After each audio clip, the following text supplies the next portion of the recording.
Happy birthday, Ma. Oh my goodness. My sweet girl, thank you.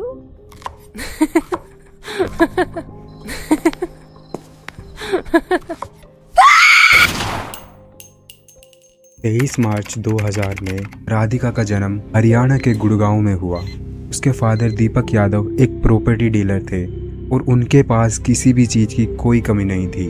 वह गुड़गांव के एक posh इलाके में रहते थे जो काफ़ी महंगा इलाका था। जब राधिका थोड़ी बड़ी हुई तो उन्होंने उसका एडमिशन सबसे महंगे स्कूल में कराया जो मिडिल क्लास तो बिल्कुल भी अफोर्ड नहीं कर सकती थी।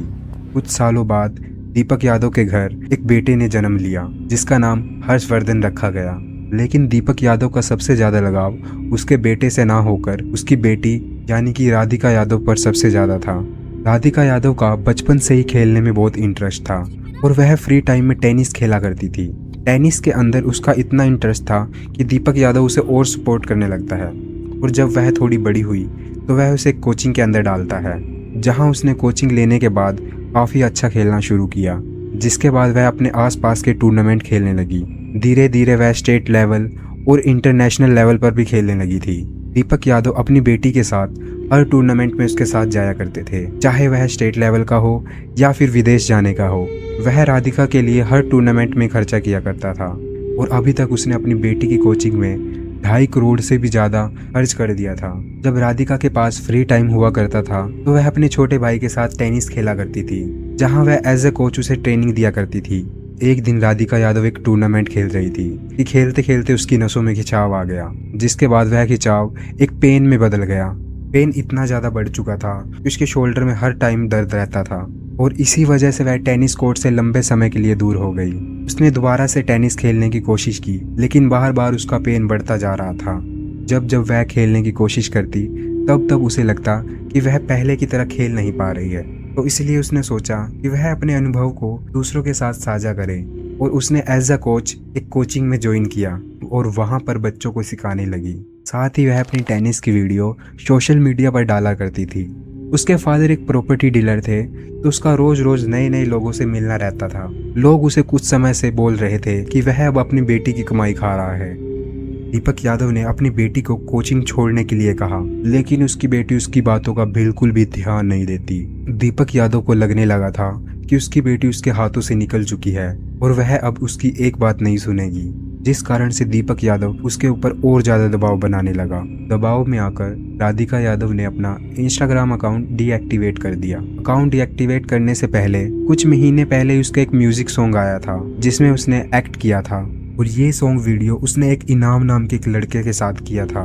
लोगों का कहना था कि इनाम और उनके बीच में कुछ चक्कर चल रहा है और लोगों ने इस सॉन्ग को धर्म से जोड़ा। लोगों का कहना था कि इनाम एक मुस्लिम है और यह एक हिंदू है और दोनों का आपस में कुछ चल रहा है, लेकिन असलियत तो ये थी कि ना तो वह उसका फ्रेंड था ना ही उसका बेस्ट फ्रेंड। दोनों आपस में ही प्रोफेशनल लेवल थे।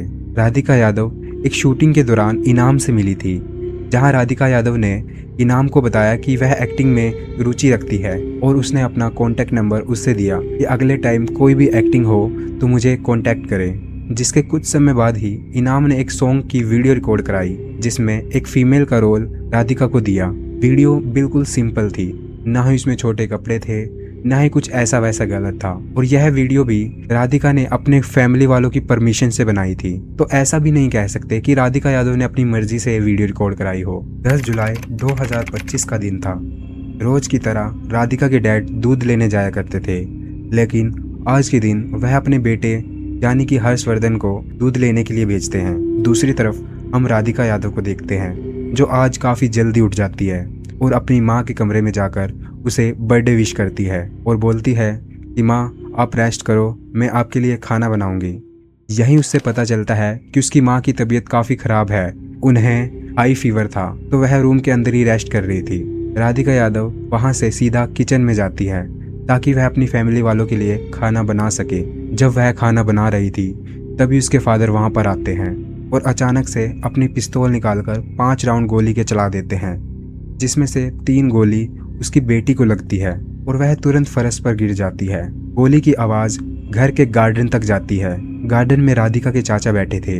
उन्हें लगा कि घर के अंदर कोई कुकर फट गया है तो वह तुरंत वहां से उठकर अपने घर के किचन की ओर भागे। लेकिन जब वहां पर वो पहुंचे तो उन्होंने देखा कि राधिका यादव जमीन पर लेटी हुई है। जब उन्होंने ध्यान से देखा तो पाया कि राधिका यादव को किसी ने गोली मार दी है और अभी भी उसकी कुछ सांसें चल रही है। जिसके बाद उसके चाचा उसे गोद में उठाकर एम्बुलेंस में हॉस्पिटल ले जाने लगते हैं। जब वह हॉस्पिटल पहुंचते हैं तो डॉक्टर बताता है कि आपने लाने में काफी देरी कर दी, उसकी पहले से ही जान जा चुकी है। राधिका के चाचा को लग रहा था कि आखिर सुबह सुबह 10:30 बजे उनके घर में कौन था और किसने उसकी भतीजी राधिका यादव की जान ले ली। पुलिस को यह खबर मिलते ही वह अपनी जांच शुरू कर देती है। लेकिन तभी राधिका यादव के पिता दीपक यादव अपने भाई को बताता है कि उससे कन्यावध हो गया है, जिससे दीपक यादव और उसके भाई सामने से पुलिस स्टेशन जाते हैं। दीपक यादव पुलिस को बोलता है कि उससे कन्यावध हो गया है, उसे फांसी दे दो। उसका कहना साफ था कि वह उसके ऊपर ऐसे ऐसे चार्ज लगा दे जिससे उसे फांसी से कोई ना बचा सके। लेकिन पुलिस कस्टडी में आने के बाद रिमांड के बाद उससे पूछताछ हुई तो उसने बताया कि लोग उसे ताना मारा करते थे कि वह अपनी बेटी की कमाई खा रहा है। लोगों का कहना था कि उसका काम बिल्कुल भी सही नहीं चल रहा है, तो इसीलिए वह अपनी बेटी की कमाई खा रहा है। लेकिन ये सब बिल्कुल झूठ है। हर महीने मेरे पास 15 से 17 लाख रुपए सिर्फ रेंट आता है।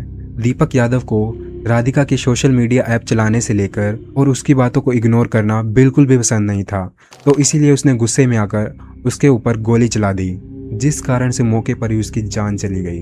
दोस्तों, देखा जाए तो हमें लगता है कि दीपक यादव ने अपनी बेटी को एज ए इन्वेस्टमेंट पाला था और जब उसे इंजरी हुई तो उसके बाद से वह टेनिस खेलना बिल्कुल छोड़ चुकी थी, जिससे उसके फादर को लग रहा था कि उसकी इन्वेस्टमेंट बहुत खराब हो चुकी है और इसी कारण से उसने उसकी जान ले ली। दीपक यादव अभी भी पुलिस की कस्टडी में है, जहां कोर्ट ने उसे अभी तक प्रॉपर कोई भी सजा नहीं सुनाई है और यह केस अभी भी कोर्ट में चल रहा है। दोस्तों, अगर आपको हमारा थोड़ा सा भी एक्सप्लेनेशन अच्छा लगा हो तो हमारे चैनल को सब्सक्राइब कर हमारी वीडियो को लाइक जरूर करना। मिलते हैं आपको किसी नई स्टोरी के साथ। Thanks for watching.